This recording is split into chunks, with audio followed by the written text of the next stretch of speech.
So, everybody's born with skill sets and different talents, but then God really gives you another set of spiritual gifts in addition to that. And then when you know what your gift is, you can kind of know what your purpose is. It didn't really click to me though until probably honestly just a few years ago.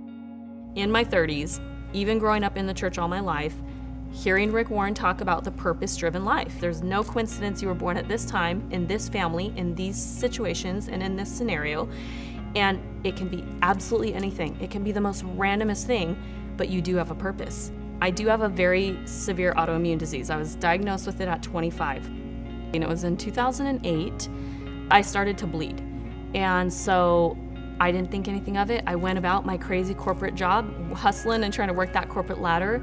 And it just progressed through the year. They tried one thing, tried another thing, couldn't diagnose anything, to the point where I was literally at work, went to the restroom and bled so badly I couldn't physically even stand up. So I called a coworker and they got me into the hospital. And that's when I finally was diagnosed with ulcerative colitis. I look at that as probably one of the very best things that could ever happen to me. And some people might be like, what do you mean? That's a lifelong disease that you'll never get rid of. But it is what turned my life around. You really get to know God when God is all you need or all you have, right? So it was one of those moments. And I said, I'm just gonna slow down here. I'm gonna get my connection back with the Lord and figure my life out and get rehabilitated.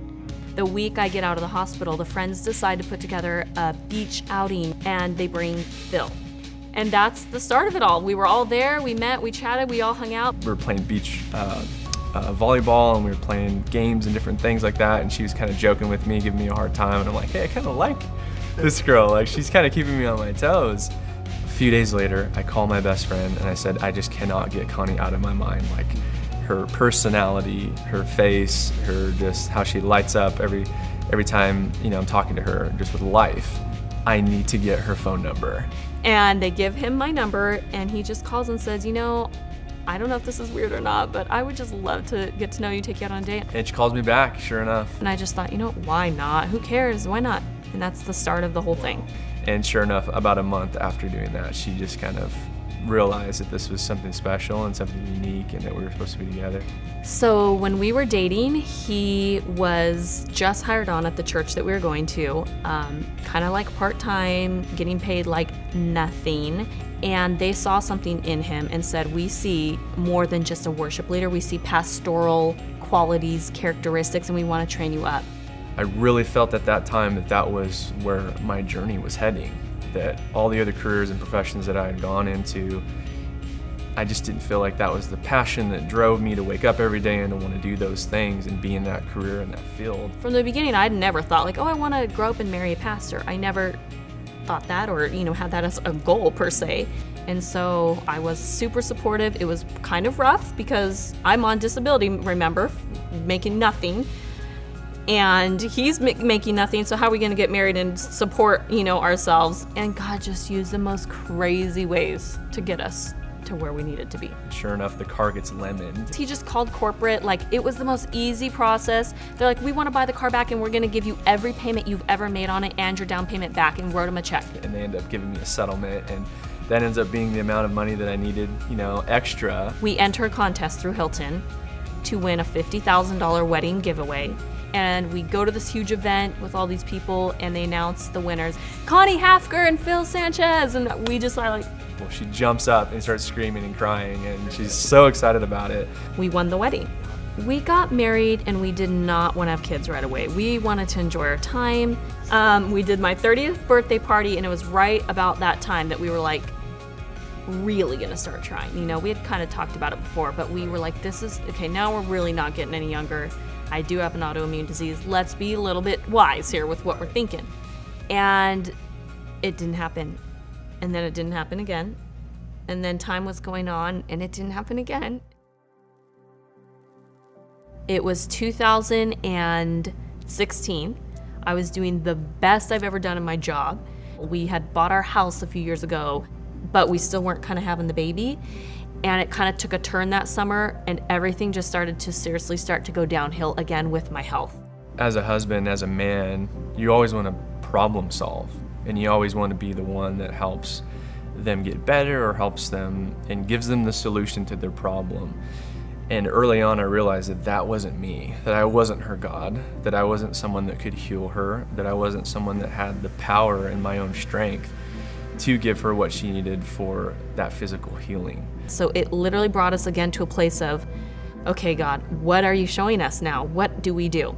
And it took us about 6 months of praying and waiting and us having some deep conversations and not agreeing on a lot of things to say, I think you should quit your job. We know the faithfulness from all the previous stuff he's done, so we had no doubts he's gonna do something crazy. I'm so sick. I'm so sleep deprived because of this illness. I'm in so much pain. So I'm dealing with a lot of other stuff other than letting go of my job that I love and letting go and moving out of the house I just bought. There were many frustrations, many times where I felt hopeless and helpless, and where I had to really go into that solitude and silence of God. What fill me up, give me the strength so that when she is going through these treatments and is going through these things, I can be that supportive husband, and I can be that shoulder and that person that she can express those emotions to. The doctor says you can do 2 things. You can wait and let your body heal and see now where you go with this, or we can just set a date right now and move forward with fertility treatments. And Phil was just like, okay, babe, listen to me.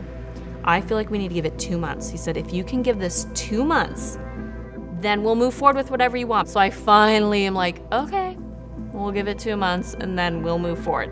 But in my mind, I'm secretly thinking no. So I still scheduled our appointment 2 weeks later to go in and to just kind of and literally within that 2-week time frame from when I had the surgery to the appointment, we got pregnant on our own. I'm having the baby in January. So we're like, we better move now. So we moved in December and we get into this new condo and we're like, okay, this is good. My mom's gonna be with us. It's all this new adventure. Right now we're in a whole nother adventure. This is a whole nother thing. And I decide to call up Brittany, my friend that I've known for years, and talk to her about a home birth. So we go eat breakfast and we just start talking. She says, how's your journey going? And I'm like, it's not going that well. And as you know, I let go of my job last year to have this baby, and our income it'd be nice to have some more income and try to maybe eventually one day get back to what I made. But so she said the same thing. Mine too is not going as well. But have you heard of Monate? And I'm like, no, what is it? And she tells me what it's all about, and she says, you should try it. So I go to her house and get some samples of the shampoo, and I try it, and I called her right away, and I said, this is amazing. I'm gonna look more into this. She's like, I'm actually looking into the business side, Kanye. And I said, really? The next month, her and I are just bombarding ourselves with researching and just praying, should we do this, should we not do this? We could totally do this. We could blow up California, we could run this as a team. And things are all lining up, that this could be the thing. And so I sign up in January, and the week later I have my baby. So not exactly the opportune time to start a business, but yet through that, God totally blew this thing up in 6 months. So I told Brittany, I want to make $2,000 a month. If I could make that to supplement, that would be everything to us. But I did that in the first month. And it truly allowed me to think, okay, yes, I want to use this as my ministry, but now we're talking I could really use this to not just teach these girls and help them and be, that part of it, but to actually take this money that we're getting to not only provide for ourselves and use it for a whole nother set of goods. So then Phil and I's why just got way bigger. So now it's not just to pay bills. Now we've been able to help 2 people go on their peace trip, which a peace trip is like a missions trip through our church. I mean, stuff like that. Monate is all about family and giving back and gratitude, and a lot of the same philosophies that I myself as a Christian or just a lot of other people believe in general, and that I believe is why they're so successful. Yes, we have all the great stuff. We have a great comp plan. We have no competition. We're the only ones doing hair care. It's naturally based. You're not gonna get cancer while you're taking our products. We have it. We have it all. It's all there. But more than that, it's the community that we've built and this team of men and women that is unreal is what's gonna be what makes people want to stay. No joke, if you heard the messages on my phone right now, you're going to hear, this is crazy, I can't believe this. This is so much fun, I can't believe this. They're real women, like-minded women who just want to make their families an income and do the best they can for their families and have fun while doing it, It's beyond you. When you take steps of faith, it's not just about how it can bless you. If you really ask God, do something big with me, He's going to answer, and you just better be prepared because it's going to be bigger and in a way that you never thought.